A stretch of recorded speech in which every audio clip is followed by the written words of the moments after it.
سیالکوٹ ایک انتہائی تاریخی شہر ہے جس کی بنیاد آج سے 5000 سال پہلے راجہ سل نے نالہ ایک کے کنارے رکھی تھی۔ اس قدیم شہر میں سیالکوٹ کا تاریخی قلعہ انتہائی اہمیت کا حامل ہے اور ہندوستان کی قدیم ترین عمارتوں میں اس کا شمار ہوتا ہے۔ بلا شبہ ہم اسے قدیمی تاریخی عظمتوں کا امین قرار دے سکتے ہیں۔ راجہ سل سے لے کر عصر حاضر تک اس قلعے نے جو تاریخی کروٹیں بدلی ہیں اور جو نشیب و فراز اس نے دیکھے ہیں وہ تاریخ کا ایک حصہ ہیں۔ بعض مورخین کا خیال ہے کہ یہ قلعہ جہاں بنایا گیا وہاں ایک جھیل تھی، اس جھیل کو پر کر کے ایک خود ساختہ ٹلے پر قلعہ بنایا گیا، مگر اس کے برعکس مؤلف قدیم آثار ہند نے یہ بات واضح کر دی ہے کہ یہ قلعہ راجہ سل نے ایک متبرک ٹیلے پر اپنے علاقے کے دفاع کے لیے تعمیر کروایا تھا۔ اس پہاڑی ٹیلے پر بہت سے مندر اور معبد خانے تھے جنہیں قلعے کی حدود میں شامل کر لیا گیا تھا۔ تاریخ کی ورگردانی سے پتہ چلتا ہے کہ راجہ بکرمجیت جو سالبان کا ہم عصر تھا، جب ہند کے علاقے فتح کرتا ہوا سیالکوٹ کی سرحد سیالکوٹ پر پہنچا تو اس پر بھی قبضہ کر لیا۔ سیالکوٹ اس زمانے میں جموں کے راجہ سومدت کے ماتحت تھا۔ سومدت نے راجہ سالبان کو بکرمجیت کی سرکوبی کے لیے بھیجا۔ راجہ سالبان نے بکرمجیت کو قتل کرنے کے بعد سیالکوٹ میں اپنے جھنڈے گاڑ لیے۔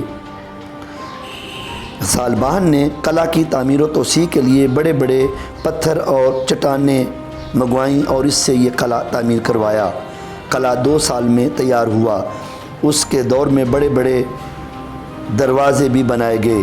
ایک دروازہ وہاں تھا جہاں آج کل پیر مرادیہ کا مزار ہے اور دوسرا دروازہ وہاں تیار ہوا جہاں آج کل مین بازار ہے۔ اس قلعے کی 2 فصیلیں اور 12 برج تھے۔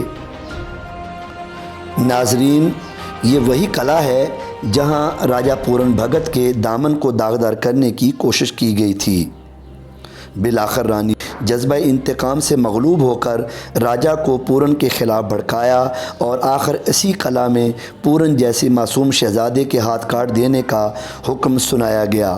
اس مقدمے کا فیصلہ ہونے تک پورن جس قید خانے میں رہا وہ قلعے کی اس جگہ موجود تھا جہاں آج کل جناح ہال ہے۔ یہ قید خانہ زیریں اور بالا 2 حصوں میں منقسم تھا۔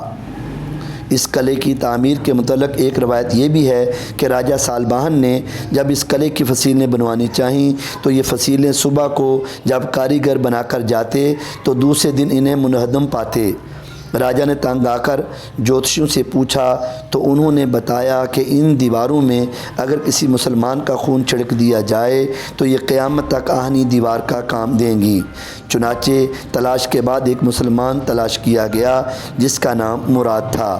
اسے شہید کر کے اس کا دھڑ قلعے کے ایک طرف اور سر قلعے کی دوسری طرف دفن کیا گیا۔ مراد کی والدہ فریاد لے کر حضرت امام علی الحق کے پاس گئیں۔ وہ فیروز شاہ تغلق سے امداد لے کر سیالکوٹ پر حملہ آور ہوئے۔ بادشاہ کو قید اور سیالکوٹ کو فتح کرنے کے بعد آپ بھی کافی زخموں کی تاب نہ لاتے ہوئے شہید ہو گئے۔ یہ وہ روایت ہے جو بغیر کسی مستند حوالے کے مشہور ہے۔ تاریخ کی ورگردانی کریں تو حالات اس کے برعکس ہیں۔ پہلی بات تو یہ ہے کہ راجہ سالبان کو گزرے 2000 سال سے زائد عرصہ گزر چکا ہے۔ اسلام تو اس وقت مارز وجود میں بھی نہیں آیا تھا۔ پھر یہ حضرت پیر مراد کہاں سے سیالکوٹ تشریف لے آئے اور حضرت امام علی الحق نے کیسا جہاد فرمایا؟ اس لیے ناظرین، قلعے کی تعمیر سے حضرت پیر مراد یا حضرت امام علی الحق کا کوئی تعلق نہیں تھی۔ جموں کا مشہور راجہ سومدت کافی عرصے تک اسی قلعہ پر قابض رہا۔ 362 عیسوی میں گکھڑ سردار راجہ ہوڈی نے اس قلعے کا محاصرہ کیا۔ 455 عیسوی میں ہن قوم کے سردار مہر گل نے سیالکوٹ کو دارالحکومت بنایا۔ 795 عیسوی میں یوسف زئی کے سردار نریت نے اس شہر کے ساتھ قلعے کو بھی زیر و زبر کر دیا۔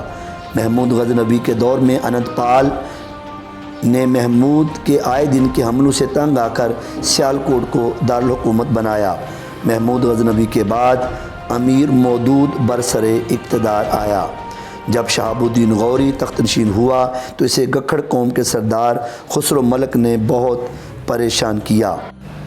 جب بابر کا دور آیا تو اس نے بمطابق مؤلف تاریخ فرشتہ قلعہ اور شہر خسرو کوکلطاس کے سپرد کر دیا۔ بقول ممتاز مورخ محمد فوق، بابر نے پیر مراد کی سرکردگی میں ایک لشکر جرار روانہ کیا جس نے قلعہ کے باہر سے دولت خان افغان کو مار بھگایا اور قلعے کو دشمن سے بالکل پاک کر دیا، مگر بعد میں پیر مراد بھی زخموں کی تاب نہ لا کر شہید ہو گئے اور انہیں اسی قلعہ میں دفن کر دیا گیا۔ اکبر جب گجرات سے باراستہ سیالکوٹ آیا تو ایک جشن عظیم اس قلعے میں منایا گیا۔ اس جشن کی خوشی میں قلعے کے ہاتھی دروازے کا نام اکبری دروازہ رکھا گیا۔ اکبر اس قلعے میں تقریباً 10 دن تک مقیم رہا۔ کشمیر کے مشہور عالم میاں وارث نے مزید مسلمان علماء اور فضلاء کو کشمیر سے یہاں بلوایا۔ جہانگیر کے دور میں یہ قلعہ علی مردان خان کے پاس تھا۔ علی مردان خان اپنے وقت کا زبردست انجینئر تھا۔ اس نے پل ایک، مسجد عبدالکریم اور مزار حضرت امام علی الحق شہید کے علاوہ قلعہ سیالکوٹ کو بھی از سر نو بنا دیا۔ انگریزی عہد میں یہاں تھانہ سٹی، دفتر میونسپلٹی، دفتر ڈسٹرکٹ بورڈنگ ہاؤس اور منٹگومری لائبریری کی بنیاد رکھی گئی۔ 14 اگست 1947 کو یہ قلعہ پاکستان کے حصے میں آیا۔ اس دور میں منٹگومری لائبریری اور جناح ہال کی از سر نو تعمیر کرائی گئی۔ قلعے کی حیت میں اب تک بہت قطع و برید ہوئی ہے۔